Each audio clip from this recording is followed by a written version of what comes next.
सब कॉन्टिनेंट बरसगीर पाको हिंद में 1980 की दहाई में पहली बार समूह को आइडेंटिफाई किया जाता है। और ये आसान अल्फाज में हम समझें तो ये कुछ गैसों का इम्तजाज है, रिएक्शन है, जो फिज़ा में होता है और फिर वो इंसानों, जानवरों और दीगर मखलूक़ात के लिए यकसां नुकसानदा है।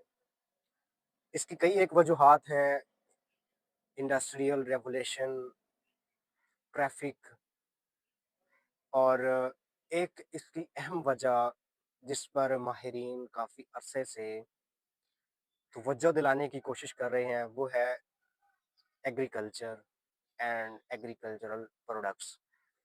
1960s में जब ग्रीन रेवोल्यूशन आया, hybrid seeds, chemical fertiliser, chemical pesticide, fungicide, herbicide और इनके बेइंतहा इस्तेमाल ने जहाँ हमें अच्छी प्रोडक्शन दी, इकोनॉमिकली हमें फ़ायदा हुआ, वहाँ पे हमें कुछ बड़ा नुकसान हुआ जिसे हम समझने से कासिर थे।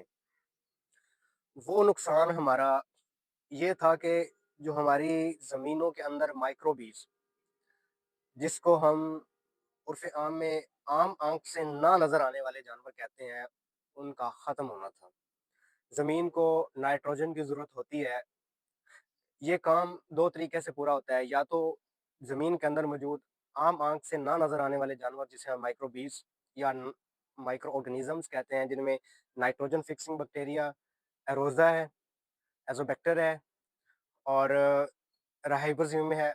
इस तरह के कई एक बैक्टीरियाज़ हमारी ज़मीनों के अंदर मौजूद हैं, जो खला से, हवा से नाइट्रोजन को पकड़ते हैं, रिएक्शन करते हैं और उन्हें फिक्स करके पौधों के लिए कारआमद बनाते हैं।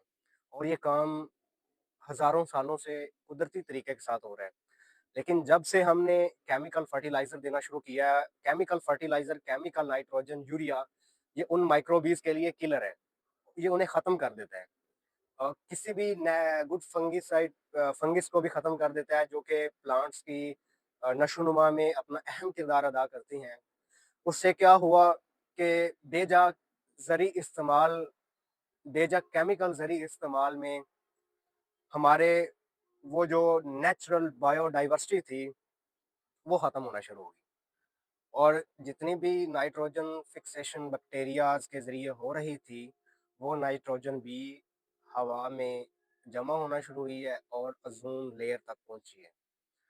तो हम अब अगर ऑर्गेनिक फार्मिंग की तरफ आते हैं, ऑर्गेनिक फार्मिंग में एक अहम जुज़ होता है, जिसे हम कहते हैं कार्बन सोर्स और कार्बन रेट। कार्बन रेट हमारा डिसाइड करता है कि हमारी ज़मीनों में कार्बन सोर्स कितना है। यहाँ जहाँ केमिकल फर्टिलाइज़र का इस्तेमाल होता है, वहाँ वो नेगेटिव में होता है और जहाँ पे ऑर्गेनिक, नेचुरल जैसे जानवरों के वेस्टेज है, जिसे हम ग्रीन मैन्योर कह लें, एनिमल मैन्योर कह लें और वर्मी कंपोस्ट है, ऑर्गेनिक कंपोस्ट है, ये सब कार्बन सोर्स में आ जाता है। और ये नेचुरल एनपीके जो मैक्रो न्यूट्रिएंट्स होते हैं, ये उन्हें पूरा करता है। हम हमारी फसलात को जो आग लगा देते हैं, फसलात के जो वेस्टेज होता है उसे आग लगा देते हैं, जो हमारा नर्सरी का वेस्टेज होता है हम उसको आग लगा देते हैं। ये भी कार्बन इमिशन का बायस बनता है। और एक तो हमने अपना इम्पोर्टेंट कार्बन सोर्स को आग लगाई है, दूसरा हमने कार्बन इमिशन करके माहौल को नुकसान पहुँचाने की कोशिश की है, चाहे हमने एक छोटे से टहनियों के ढेर को ही आग क्यों नहीं लगाई। जहाँ खाना पकाना है वहाँ हमारी मजबूरी है, लेकिन जहाँ हम उस इम्पोर्टेड पत्रे को पत्थर को उस लीफ को हम आग लगा देते हैं, वो नुकसानदेह है।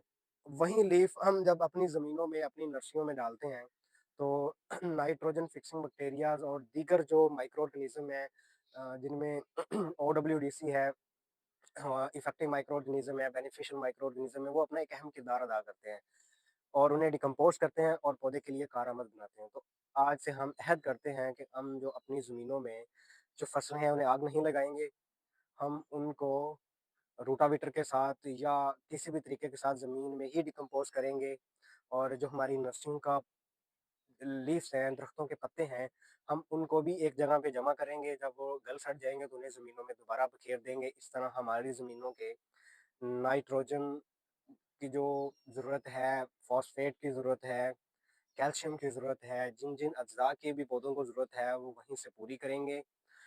बायोडायवर्सिटी अपने वजूद में आएगी और ये ज़मीन दोबारा हमारे रहने के लिए एक बेहतरीन जगह होगी। अपना बहुत सारा ख़्याल रखें। खुदा हाफ़िज़। पाकिस्तान ज़िंदाबाद।